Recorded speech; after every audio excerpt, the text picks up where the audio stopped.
too far in this video. I got the windows down, but give a couple of downshifts.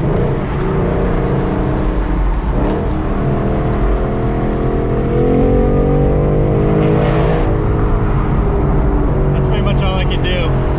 Got too much traffic going on here. But yeah, let's talk about this MT82 lawsuit.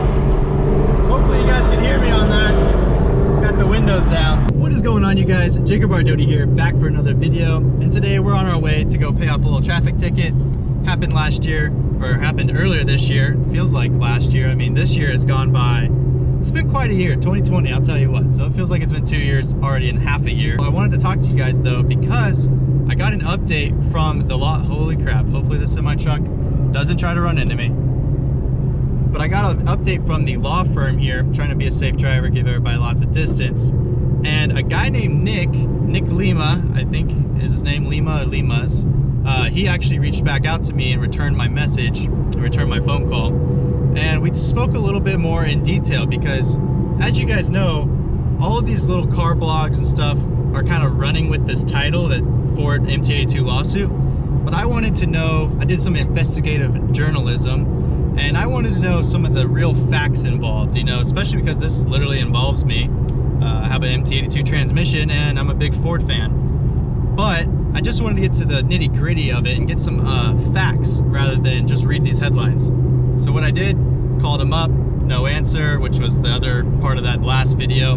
However, we have an update now. So I spoke to him and he asked what's my year and all that, told him 2013, and he was kind of like, oh, bummer, you're not the main concern. I said, what do you mean? He said, really, we're concerned with the 2015 up cars. But let me just add a little note here on my video I just did earlier. We had a crap ton of engagement. You guys crushed it on the comments, and I was reading everywhere from 2011s to 2019s, literally, with MT82s, we're having issues. People talking about notchiness, people talking about not letting them into gear, noises, just all around not a very pleasant experience with an MT82 manual transmission. So I was kind of confused as to how am I not the main concern in this? Well, really, they're focused on this lawsuit engaging with 2015 and up cars. So if you're a Gen 2 Coyote, apparently your MT82 is the real concern here. Maybe we're just the old guys. We're so old and outdated, they don't care about us. I don't know, but we are wrapped up in that because I am Ford and I have an MT82. So he basically said, if you're 2015 up, or if your buddies are 2015 up, go ahead and send them my way. Well, I then let him know I make YouTube videos on Mustangs. And I said, if you want people to call you, you're gonna get some phone calls. And he said, oh, really? And I said, yeah, go check out this video. And I told him over the phone, he was like, oh, so yeah, this is huge. The reason why this is huge is because they're still compiling evidence for their case. So if you guys with your 2015 and ups want to be involved and really help seal this case, and hopefully we can all win with MT82s, then go ahead and give Nick a call. I'll have the link, or I have the direct line to Nick. Tell him I sent you just to kind of prove that I told him there's going to be a crap ton of people calling me, or calling you, so trust me. So if you can go ahead and give him a call, let him know. There's not like a sign-up list or anything. Pretty much, if you're MT82 and you had issues, keep the receipts is all he said. It might be involved in future parts. There goes CHP. He didn't even look at me. Those cops always pop out of nowhere and then just pop you. So glad he didn't really look over. But basically he said if you just add up all your receipts and stuff, just in case it were to be used, we have it ready. But I can already tell there's gonna be a crap ton of you guys calling. Even if you're 11 to 14, I think you should still call, because I think we have a solid case as well. We're the Gen 1 MT82, so if any of them were gonna have issues, it would have been the first round of them, right? Where they're fixing all the bugs. That's my mentality on it, but he wants 2015 up mainly. Now, why do I actually give a crap? Because trust me, this is my disclaimer, my personal disclaimer is, I'm a fan of Ford. I love Ford, right? Half my cars in my house are Ford. And I love everything about them. Their trucks are awesome. The Mustang is awesome. But I just want this to go down as kind of like Ford listened to us, because Mustang owners are complaining, and holy crap, we're hitting some of the roughest road in all of Sacramento. I can't believe this is still a part of the freeway. just can't believe it. Literally feels like I'm tearing my car apart. I gotta get out of this lane. But yeah, I love the trucks, I love their cars and everything like that, right? But I want to be heard, and this is why I think this is a good part of it. Oh my gosh, this lane is pretty bad too. The MT82 should not have been in the Mustang, plain and simple. And I want them to know that we're not big fans of the MT82 in these Mustangs, especially with the S650 or S560 chassis that would be coming out. Like, come on. If you're gonna do it, let's do it right with the TR6060 or TR6070 or something like that. One of the better variants. Because the MT82, look at how many issues you guys are having. And like I said, no one's guaranteed anything out of this because it's still ongoing. But if we do win, maybe we're all gonna get $5, $10, $30. It's really not gonna offset the $3,000 that I put into my transmission. I know that for a fact. But this is why I'm very excited about it, is because Ford will have their ears perked up to, holy crap, all these people have their issues. We literally got sent to court for it. We're working on the next generation of Mustang. What do we do to mitigate any future court? Because obviously people don't want to be in court and get sued. So what do? They listen to us.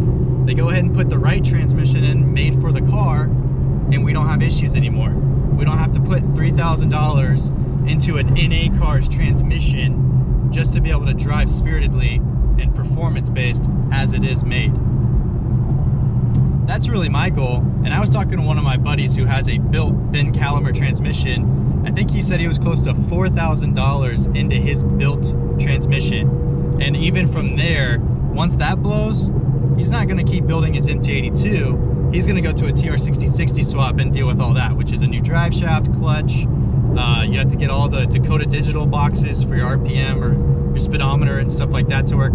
So it's a lot more involved. And then I also have a friend whose name is Orby, who commented on the last video as well. And he's running like 9s or 8s or something like that. And literally stock MT82 with a Mantic clutch, MGW shifter, and a few other stuff. You know, the obvious stuff is the drive shaft, stuff like that. And literally he's a stock MT82 with holes in it that are welded up from when it exploded. So those are the two spectrums that are kind of crazy, is that there's people running very fast times with an MT82 that's completely stock, and then there's also people that built their cars and they're still having issues, or they're still weary about their MT82s exploding. For me, I'm probably not gonna build mine until it breaks, and that's kind of Orby's philosophy. He said they're so cheap, like 600, 700 bucks, that if his breaks, he's just gonna buy a whole nother stock one and run it to the ground. He's not super concerned with building it and putting all that money into just one transmission. He'd rather just have a few to swap around.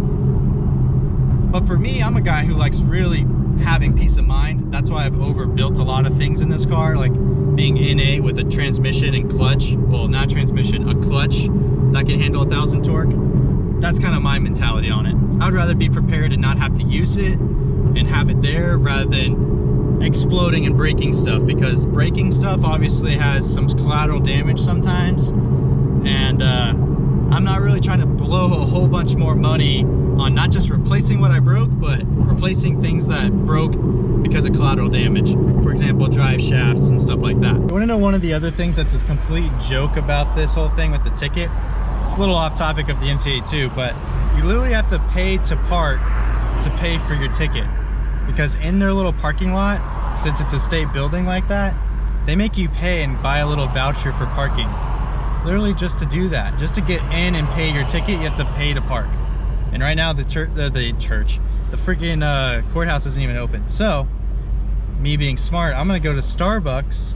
I'm gonna buy a drink, because I love coffee anyways, and then have Starbucks be my parking spot, and I'm just gonna walk right over, because the state, you're not getting me for this. You've already gotten me for my ticket and this filing fee that went up this year, by the way. So now my filing fee is $36. Jesus. Did you guys hear that guy's freaking Nissan Titan go by? So it went up from 25 to 36. So that's my little rant on this parking, and be smart about paying for state parking and stuff like that. There's ways around it. Just got out of the courthouse, and luckily there was a guy there, even though it's closed to the public, but I had to use the outside drop box. But I asked him, I was like, really? It went up to 36? He double checked. On his system it said 36. He called management here at the Superior Court, They said it's actually 25 on their end. So apparently it didn't go up to 36. It's still 25. Well, that was kind of cool to me because even though it's 11 bucks is 11 bucks. And I would have been kind of crazy of a jump in price to like almost 50% more in cost for a fix-it ticket. So that's cool. It was 25 bucks. I just crossed out on my check and then initialed my change, and now that's all taken care of. So I don't have any tickets that are active. Well, once this gets cleared, then there'll be no tickets active, all cases closed. Like I said, it's not to poo-poo Ford and all that. I just want them to listen to us and say like, or realize, you know, hey, the MT-82 was not the best decision in the world. It's good, it's got its shortcomings here and there, but it's decent enough for most people. But let's try to make it better for the next platform. That's really my whole goal. You guys killed it last time with the engagement. Tons of comments down below. So leave a comment again talking about what features are like the top features that you guys must have, whether it's in your Mustang right now or it's not and you want it to be in the next one. Let me know because I'll be reading those and we'll talk about them next video. As always, I hope you guys enjoyed. If you did, then please comment, like, and subscribe, and I'll catch you guys next time.